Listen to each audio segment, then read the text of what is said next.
Una de las escenas más malinterpretadas en todas las Sagradas Escrituras, y déjeme decirle que frecuentemente la utilizan para atacar el carácter de Dios, está en Segunda de Reyes, capítulo 2, versículos 23 y 24. Pero cuando examinamos el contexto y los detalles de todo este texto, pues sencillamente vemos que muy claramente, pues aquí hay otra cosa, y que en realidad no es un acto arbitrario y cruel, sino un justo juicio y muy simbólico. Así que vamos a verlo con detalle. Vamos a Segunda de Reyes, capítulo 2, versículos 23 y 24. Dice lo siguiente: después subió de allí a Betel, y subiendo por el camino, pues salieron de la ciudad unos que sencillamente eran muchachos, dice la palabra de Dios, que en hebreo es Naarim, y se burlaban de él diciendo: calvo, sube, calvo, sube. Y mirando él atrás, pues los vio y los maldijo en el nombre de Jehová. Y salieron dos osas del monte y despedazaron de ellos a 42 muchachos. Ahora, ¿qué explicación bíblicamente convincente y contextual tiene en realidad este evento? Mire, en primer lugar, la palabra hebrea que se utiliza, ya la vimos, es Naarim, que no significa niños pequeños. El término Naar se utiliza ampliamente en el Antiguo Testamento para describir a jóvenes, no niños, desde adolescentes hasta adultos jóvenes, como es el caso de José cuando tenía 17 años en Génesis 37:2, o los siervos de Absalón en 2 de Samuel 18:5. Por lo tanto, no estamos hablando de niñitos inocentes, sino de un grupo de jóvenes adultos que sabían perfectamente lo que estaban haciendo en contra del profeta de Dios. En segundo lugar, el número de jóvenes y su actitud hostil sugiere realmente que esto es una turba organizada, no algo al azar, sino que eran muchísimos, porque el texto nos dice que al menos 42 fueron alcanzados por las osas, pero podrían haber sido muchísimos más. Por lo tanto, esto no es una simple burla entre niños, es un acto colectivo de desprecio público. En tercer lugar, este insulto de calvo, sube, en realidad era una burla al ministerio profético. Decir sube aquí en este contexto hace referencia al arrebatamiento previo de Elías, otro profeta de Dios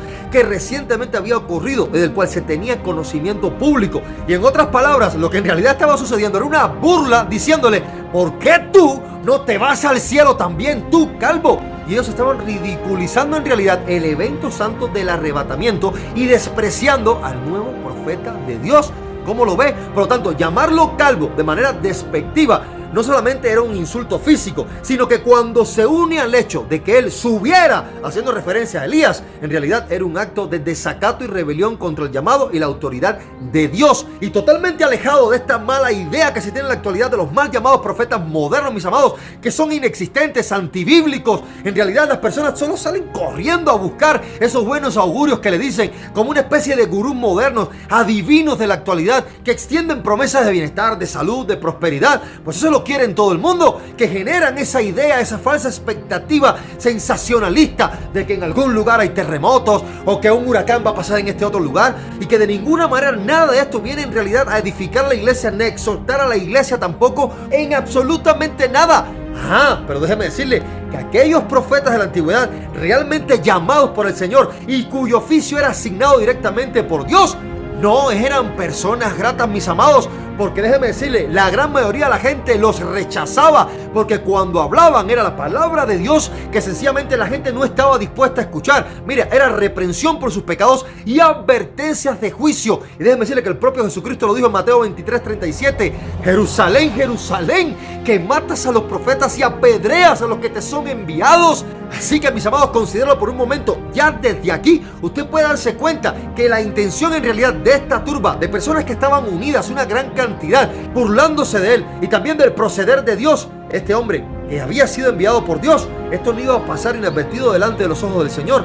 Y mire, también en cuarto lugar vamos a considerar algo. Estos hombres eran de la ciudad de Betel, una ciudad que estaba entregada a la idolatría y a la rebelión, porque Betel era un centro de adoración idolátrica muy conocida desde la época de Jeroboam, que se estableció allí uno de los becerros de oro, como dice Primera de Reyes, capítulo 12, versículos 28 y 29. Y esta generación creció en un ambiente antimesiánico, en un contexto bíblico totalmente opuesto a la voluntad de Dios. Estos jóvenes no eran ignorantes, no eran simples inocentes, eran parte de una cultura que desafiaba abiertamente al Dios verdadero. En quinto lugar, hay que tener muy claro que Dios sencillamente fue el que obró. Eliseo no los mandó a matar, simplemente maldijo en el nombre del Señor, lo cual era un acto profético y fue un acto soberano de Dios mismo, quien envió a las osas como juicio, como símbolo sobre aquellos que despreciaban a los siervos que habían sido enviados por Dios mismo. Vea Lucas capítulo 10, versículo 16. Ahora, Dios estaba estableciendo el temor reverente a su palabra y por medio de su profeta, mi amado. Eliseo acababa de recibir el manto de Elías. El pueblo debía reconocer que la misma autoridad de Dios que había sobre Elías hoy había sido delegada sobre Eliseo. Y este acto sencillamente no es solo castigo, sino una advertencia muy clara a toda la nación que estaba sencillamente en decadencia espiritual.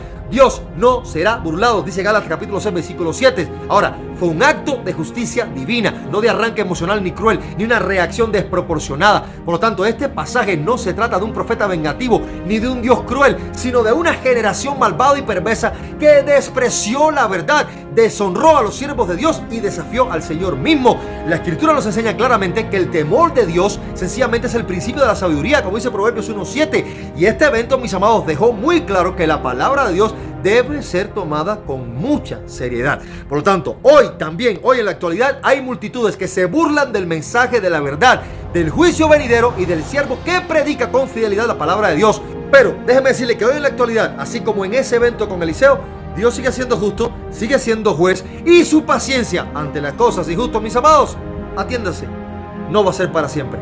Paz, gracia y misericordia de Dios sea con todos, y que el Señor le bendiga.